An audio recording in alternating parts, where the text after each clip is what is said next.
ইতালিতে পরকীয়া প্রেমের ছড়াছড়ি, বিশ্রী অবস্থা। বিশেষ করে রোমের একটা জায়গা আছে তর্পিনে, তারা ওখানে তো আমি বলবো যে 80% ওনারা বিভিন্ন পরকীয়ার সাথে ওনারা সম্পৃক্ত হয়ে গেছে। অলরেডি একটা ভিডিও ঘুরছে, শুধু মল ফাল্কনের ভিডিও, ওখানে প্রচুর বাঙালি আছে। একটা মেয়ে একজনের সাথে পরকীয়া প্রেম করে, তারপর সেই মেয়ে এগুলো ভিডিও ছাড়ছে, বলছে কি হয়েছে না হয়েছে, এবং সেই আক্ষেপ করে বলতেছে আমি সেখানকার সব বাঙালির নামে কেস করব। আসলে এই ঘটনাটা ঘটছে কেন, কেন এত পরকীয়া হচ্ছে এখানে? ইটালিতে বাঙালি ভাইয়েরা লক্ষ টাকা খরচ করে, মানে সাপ্লিমেন্টের যে কাগজ লাগে অনেক খরচ করে, লক্ষ লক্ষ টাকা খরচ করে তাদের অতি আদরের ভালোবাসার বউকে নিয়ে আসে। নিয়ে এসে কি করে জানেন? নিয়ে এসে এমন একটা ঘরে উঠায় যে ঘরে অলরেডি আরো 12-13 জন ইয়াং ছেলে পেলে আছে। সেই ঘরে একটা রুম সে ভাড়া নিয়ে থাকে, স্বাভাবিক। এবং সেই লোকটা হয় রেস্টুরেন্টে কাজ করে, যদি রেস্টুরেন্টে কাজ করতে কাজ হয়েছে বিকাল 4টা থেকে কাজ, রাত 2টা পর্যন্ত কাজ করতে হয়। আর সেই লোকটাই তার বউকে সুযোগ করে দিল। তার বউ তো এখানে কেউ নেই, একা ঘরে থাকে, তাও ইচ্ছে কারোর সাথে কথা বলি, এই চুবুর চুবুর কথা করতে তো প্রেম হয়ে যায়। অথবা দেখা যায় সে বউ নিয়ে এসে করে কি, সে ব্যবসা করে। কি ব্যবসা করে? বুয়ার ব্যবসা করে। তার একটা বাড়ি আছে, সে চায় এই বাড়িতে আমি ফ্রি থাকবো, ফ্রি খাবো। তখন সে করে কি, ওই যে 15-20 জন বাঙালি ছেলেবেলাদেরকে ঘরে রাখে, সেই ওই ছেলেবেলা রান্না বান্না তার সে বউকে দিয়ে করায়, সে ভালো একটা টাকা পায়। আরে বউকে রান্না বাড়ির কাজ করতে কেন বেরো ভাই? যদি কাজ করান বউকে অন্য কাজ করেন, রেস্টুরেন্টে কাজ করান, ফ্যামিলি ইয়ে আছে ওখানে কাজ করান, বাসা বাড়ির কাজ করান, অনেক আছে মেয়েদের জন্য। না, তাকে কিন্তু এই কাজটা করাবে। এখন একই কিচেনে ভাবি রান্না করছে, ছেলেবেলে যাচ্ছে ঢুকছে, গায়ে টাচ খাচ্ছে এখানে এখানে। এখন 20 মার পেটের 20 ছেলেটা আসছে, ওরা কি আমাদের ফ্যামিলি মেম্বার? না তো, ওরা তো 20 ঘর থেকে তারা আসছে। একজনের মেন্টালিটি একরকম, কেউ তো আমার আপন কেউ না, কেউ মান সম্মান কেউ দেখবে না। সবার মনেই মানে একত ছেলেপেলেগুলো, ইয়াং ছেলেপেলে, ইয়াং অবস্থা আছে, বছরকে বছর এরকম যদি ইয়াং এর মাঝে একটা যদি মানে সুন্দর ভাবে পেয়ে যায়, স্বাভাবিক হ্যাঁ অনেকের মাথা ডিস্টার্ব হয়ে যায়।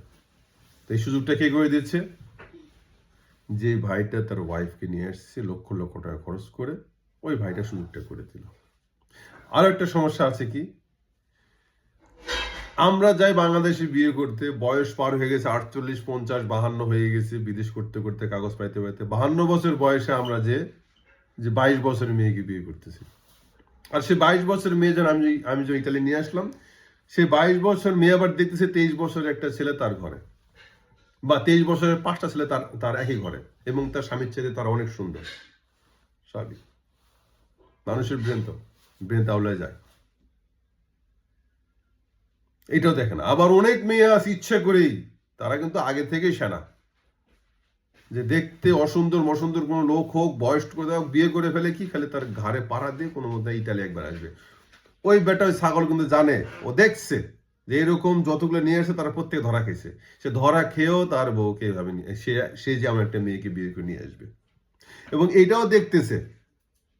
সমস্যা যে হাস্যরস কি জানেন, যেই ছেলেগুলো দেখতেছে যে আমার ঘর থেকে আমার ঘরের ভাবি ওই ছেলের সাথে প্রেম করতেছে, ওই ছেলে যখন আবার একদিন যে বিয়ে করে আনবে, ঠিক একই অবস্থা করবে। ওই ছেলেও যে ওর বউকে এইভাবেই রাখবে।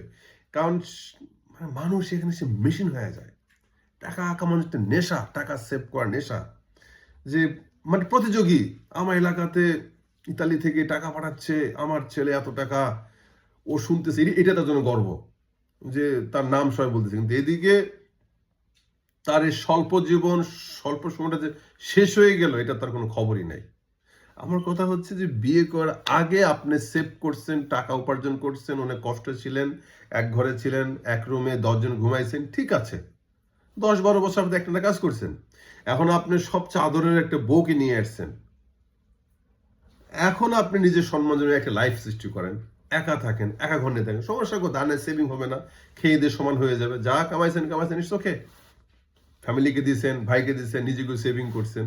এখন সবচেয়ে বড় সেভিং কি আপনার ওয়াইফ, আপনার ফ্যামিলি না? দেখেন জীবনের শেষ সময় যে বয়স যখন 60, 62 বা 70 হবে না, তখন আপনি আফসোস করবেন আপনারা যে আমাদের জীবনে সবচেয়ে বড় সেভিং ছিল কি আমার ফ্যামিলি, আমার বউ বাচ্চারা। এটা আপনারা সবাই ভুল করতেছেন, যে শুধু সেভিং করে সেভ। কার জন্য সেভ করবেন রে ভাই? কাদের জন্য করবেন? টাকা কি আপনি মানুষকে দিবেন? আপনি তো বউ বাচ্চার জন্য করবেন নাকি? আর সেই বউ বাচ্চা যদি না থাকে, বা বউ আপনার সম্মানহানি করলো, বউ নষ্ট হয়ে গেল, বউ পাপ করলো, আপনি তাকে পাপ করাচ্ছেন, তাহলে এই টাকাগুলো দিয়ে আপনি কি করবেন? আপনি এটা করেন না। আপনারা লক্ষ লক্ষ টাকা খরচ করতেছেন বউকে নিয়ে এসে, আপনারা আপনাদের বউকে নিয়ে এসেছেন। আপনারা বউকে নিয়ে আসার আগে একটা একা ঘর দেখবেন, ছোট এক রুমের দেখেন, 500, 600, 700 তো ঘর, একটা সুন্দর ঘর পাওয়া যায়। এক রুমে থাকেন, ছোট ঘর নিয়ে থাকেন, তবু বউকে নিয়ে একা থাকেন রে ভাই, এটা ঠিক না। কিভাবে সম্ভব বলেন? আপনাদের জন্য তো আমাদের সবার পেস্টিজ শেষ, সকলের পেস্টিজ শেষ। ইতালির পেস্টিজ একবারে শেষ করছেন আপনারা, শেষ। দয়া করে এই খামাখা সেভ করে, যে সেভের কোনো মূল্য নাই, যে সেভিং করে আপনার ফ্যামিলি সিকিউর না, সেই সেভিং আপনি কেন করবেন? কারণ আপনার বড় সেভিং হবে আপনার ওয়াইফকে ঠিক রাখা, ভালো জায়গায় রাখা, ভালো পরিবেশে রাখা। এটাই করেন। যাক, ভালো থাকবেন সকলে। আসসালামু আলাইকুম রহমতুল্লাহ।